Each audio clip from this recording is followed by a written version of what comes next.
When I think of my grandmother, I envisioned the woman I've always admired. I admired her for her accomplishments and achievements, but mostly I was captured by her love. She was always filled with warmth, kindness, and unconditional love for her community, family, children, and grandchildren. To those around her, Bobé was a role model, someone to turn to in need, someone you could always count on, someone who did tremendous work in the shadow and never wanted to be in the spotlight. She was much more than the average woman. What was her story?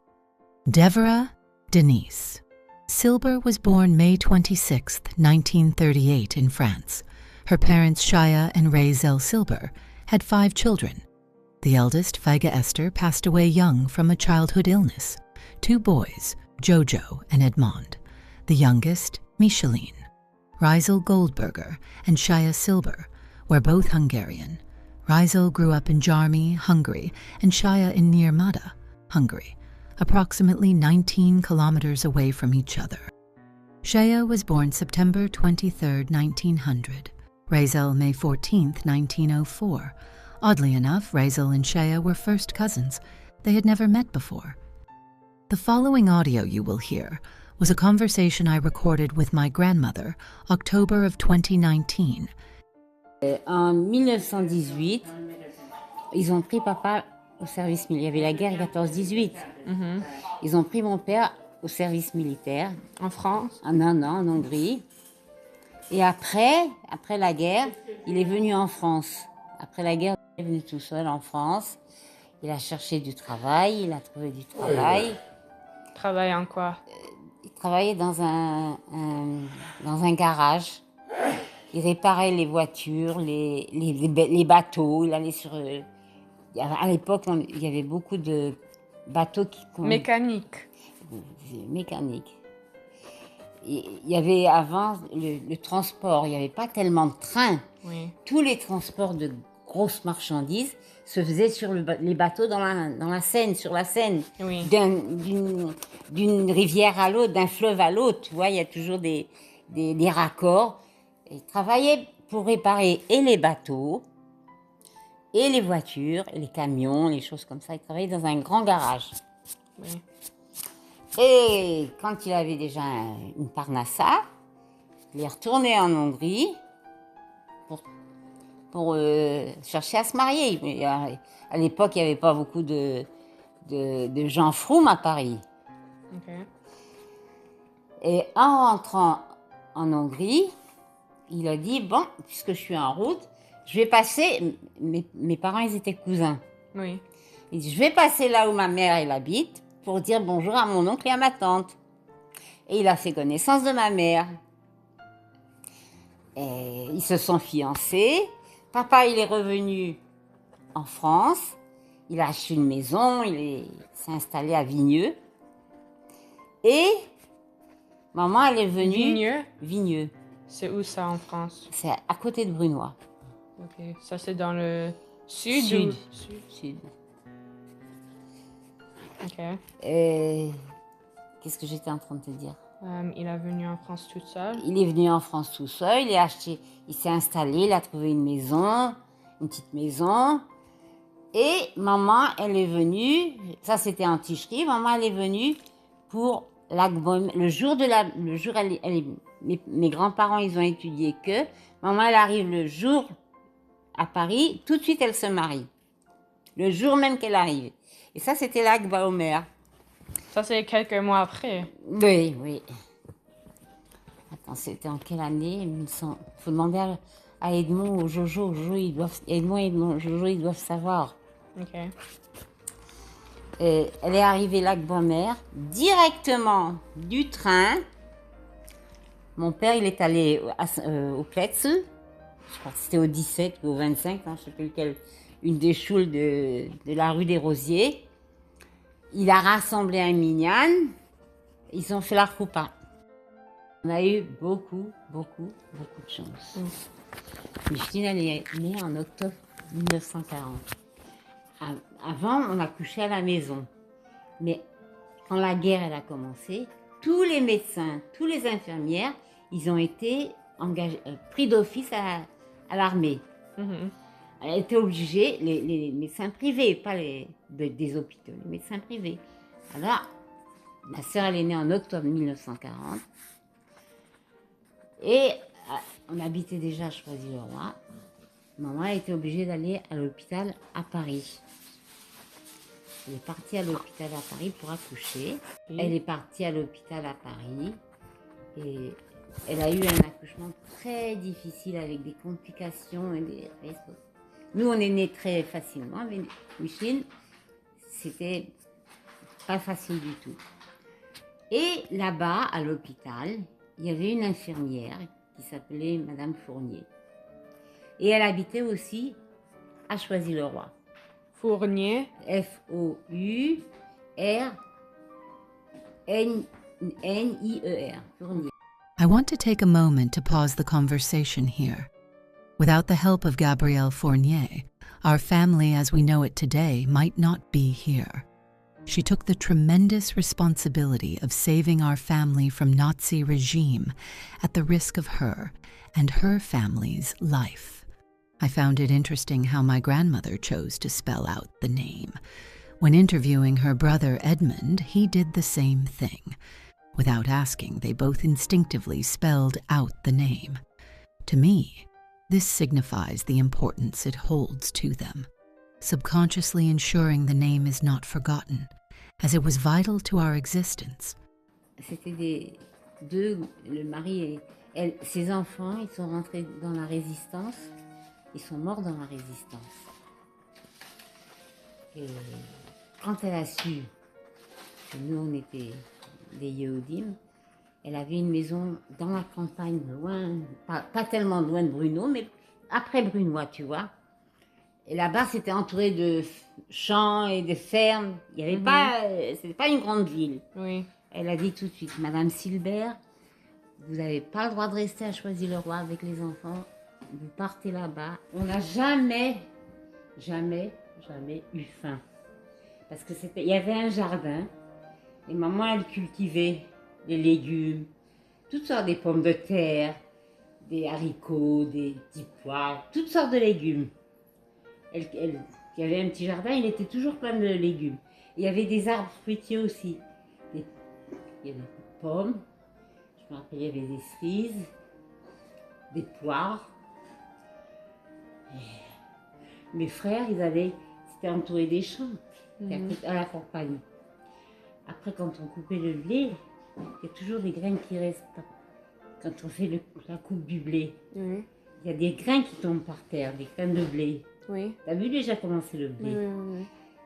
Ils allaient dans les champs, ils ramassaient tout ce qui était tombé du blé. Ils ramassaient, elle avait pas mal. On n'a jamais, maman, elle avait on appelle ça un moulin qui écrasait. Et elle avait un tamis pour séparer la farine de la peau du grain de blé. Et jamais on jetait rien. Avec tout, on faisait quelque chose. I interviewed Edmond Silber, my grandmother's older brother, around the same time in 2019. The following are his recounts of the war.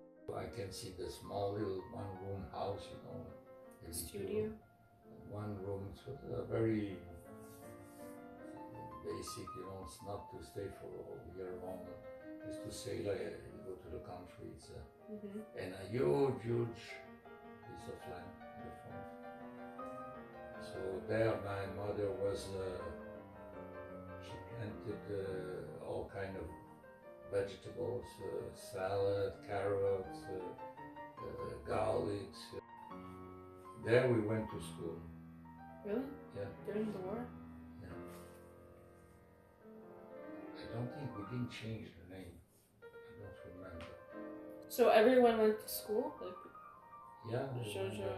Yeah, and even my sister, we were talking about, she remembers. My father was working. He was away? He was in Choisy-le-Roi, still stayed there. Oh, he wasn't with you this whole time? Yeah, and on the weekend he came by bicycle, he came to join us. Because the train was dangerous. If you took the train, you could get caught in the train. Many times they just showed up on the train station, paper. Edmond was 9 years old at the start of their hiding. I asked him what the scariest part of war was, and how did it feel to be a child growing up in a war? Being afraid of going out, that you'd be cut. It was, you never knew when it was going to happen, because you came and, one day in Choisy-le-Roi, they killed a German officer, the resistance. Mm-hmm. So what they did, the Germans, they picked like 20 people in the street. Anybody, just they picked a line on a wall and they killed them. And that street, they named the street after these guys. They call the street today, if you go, Rue des Fusillés. Fusillés means shot. Rue des Fusillés. It was right on, we were Rue Mirabeau, next corner was Rue des Fusillés, next street from our house. That was till the end of the war, 1945. I remember when the Americans or the French troops came to liberate, I remember all the trucks and tanks, and when they called us to go on the main highway to greet them, because they knew they were coming at 2 o'clock, they're going to be crossing our city. Please go there. And they were going all around the city with a huge microphone telling people to get on the road. So we went there, and when the trucks came, they were giving us chiclets, small box of chiclets, small lifesavers.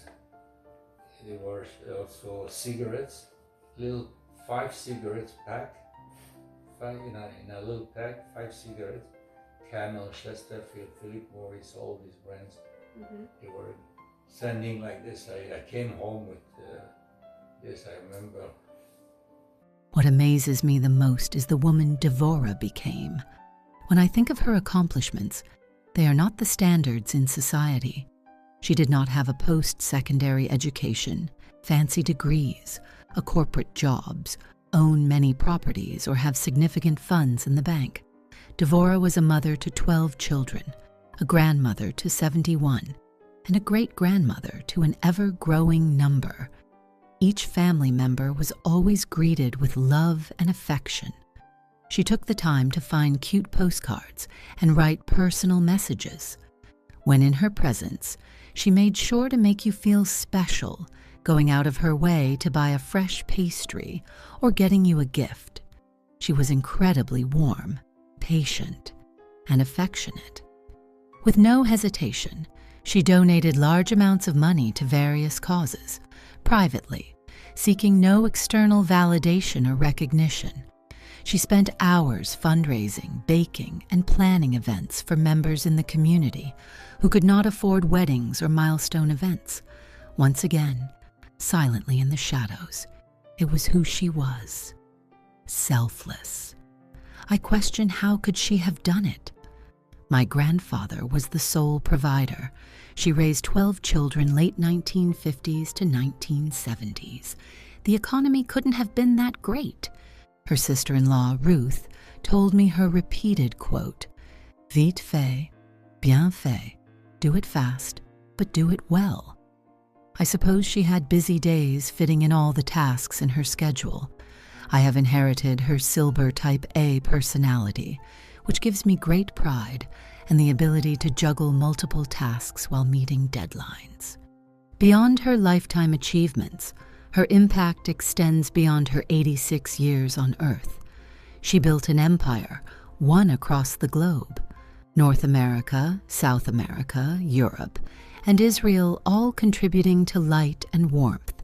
She continues to spread, doing selfless acts for those who need, being there for Jewish communities, ensuring her hardship and perseverance never dim who we are as people, the children of Israel.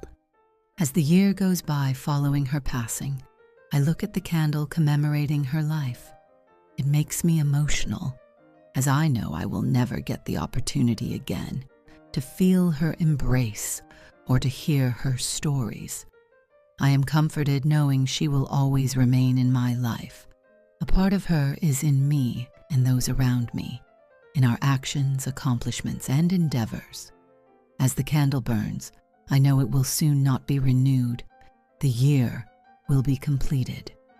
Despite that, another candle will not take its place. I know that it is a light that will never fade.